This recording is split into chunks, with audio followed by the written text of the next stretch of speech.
आप सभी को मालूम होगा कि दिनांक 1/10/2023 को केंद्रीय चयन परिषद जो सिपाही भर्ती का है उसके द्वारा सिपाही भर्ती की परीक्षा 2 पालियों में की गई और परीक्षा के बाद इस प्रकार के मीडिया से रिपोर्ट्स आने लगी कि इसमें अनियमितताएं हुई हैं और कुछ गड़बड़ी की शिकायतें आई। कुछ प्रिंट इलेक्ट्रॉनिक मीडिया के माध्यम से प्रश्न पत्र के आंसर कीज को फ्लैश किया गया और इस प्रकार का ये माहौल बना कि कुछ ना कुछ गड़बड़ इसमें हुआ है। तो इसकी सूचना जैसे ही सब तरफ फैली तो आर्थिक अपराध इकाई ने इसको स्वतः संज्ञान लिया इसमें और हम लोगों ने इस मामले की जांच करना शुरू कर दी। सभी जिले के एसपी जहां से इस प्रकार की शिकायतों की सूचनाएं आई उनसे बात की गई और उनके यहाँ जो भी एफआईआर दर्ज हुई थी या कंप्लेंट्स आई थी उनके बारे में हम लोगों ने जानकारी ली, उनसे सारे डिटेल्स प्राप्त किए। बहुत जगह रिकवरीज भी हुआ था गैजेट्स का, आंसर शीट्स के जो चिट्स होती हैं उनकी और इसके अलावा बहुत से मामले तो बिहार एग्जामिनेशन बोर्ड के वायलेशन में भी हुए थे। मगर जो मुख्य एफआईआर हुई थी जिसमें कुछ ना कुछ आपराधिक गिरोह का संगठित लग रहा था जिनका हाथ हो सकता है, उनकी जानकारी प्राप्त की गई। जानकारियों को प्राप्त करने के पश्चात इसका अध्ययन हम लोगों के द्वारा किया गया और इसमें ये निर्णय लिया गया कि आर्थिक अपराध इकाई इस प्रकार के जितने भी केसेस दर्ज हुए उन सब का टेक ओवर हम लोग करेंगे और जिन केसेस में इस प्रकार के साक्ष्य आ रहे हैं कि उसमें कोई संगठित गिरोह इन्वॉल्व है जिसके द्वारा अनियमितताएं के जरिए इस पूरी प्रोसेस को विशेड किया गया है, जो एग्जामिनेशन की स्पिरिट होती है उसके साथ खिलवाड़ और छेड़खानी की गई है और बहुत से अच्छे और जो मेहनत करने वाले बच्चे उनके भविष्य के साथ भी एक प्रकार का ये छेड़खानी है, जो साहस है। ऐसे सभी मामलों की एफआईआर को हम लोगों ने अलग से देखा और इसके बारे में फिर ये निर्णय हुआ कि इन सारे मामलों को आर्थिक अपराध इकाई की एक विशेष टीम इसका इन्वेस्टिगेशन को देखेगी। आज क्योंकि ऑलरेडी कमीशन के द्वारा दोनों पाली में परीक्षा हुई थी उसको कैंसिल कर दिया गया है और आगे भी जो 2 शिफ्ट होनी थी उनको भी उन्होंने स्थगित किया है। तो अब ये सारे मामलों को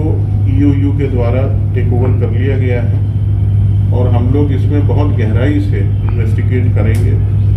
जो भी इसमें दोषी होगा, मैंने पहले भी कहा है कि चाहे वो कोई भी हो, सरकारी कर्मचारी हो या प्राइवेट इंडिविजुअल होगा, उसके विरुद्ध कठोरतम कानूनी कार्रवाई की जाएगी और इस पूरे प्रकरण में जो लोग भी दोषी पाए जाएंगे, जो भी मॉडस ऑपरेंडाई उन्होंने इस्तेमाल किया है, जो विशेड किया है जिससे एक प्रॉपर एग्जामिनेशन का माहौल, उनकी तह तक अनुसंधान जाएगा और उनके विरुद्ध कठोरतम कार्रवाई हम लोग करेंगे। कुल मिला के अभी तक जो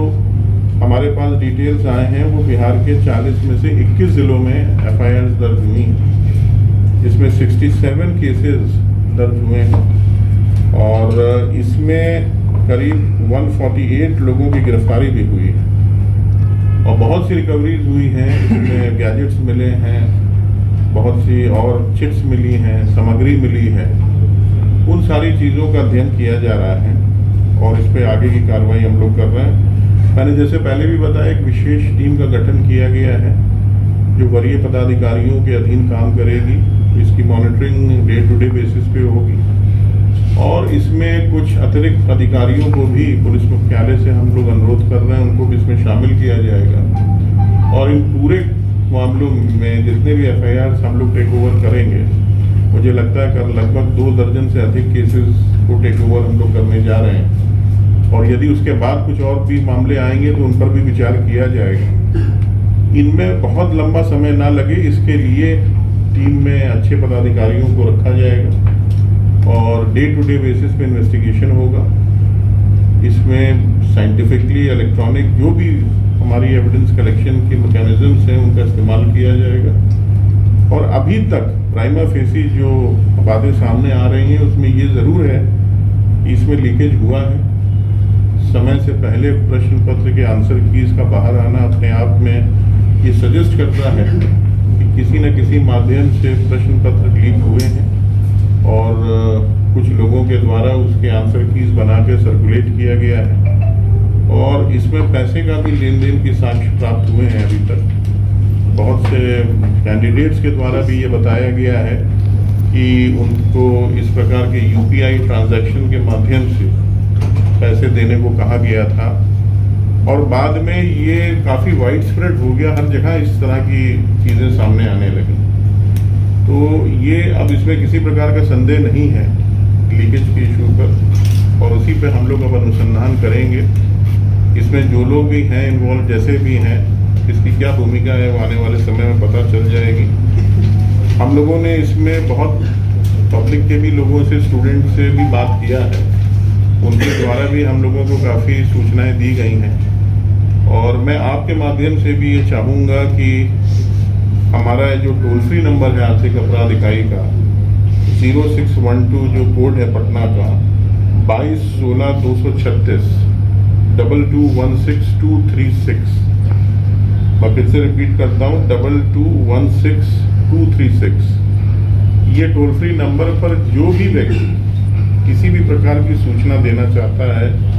इस एग्ज़ाम में जो गड़बड़ियाँ हुई हैं उससे रिलेटेड कोई भी बात हो,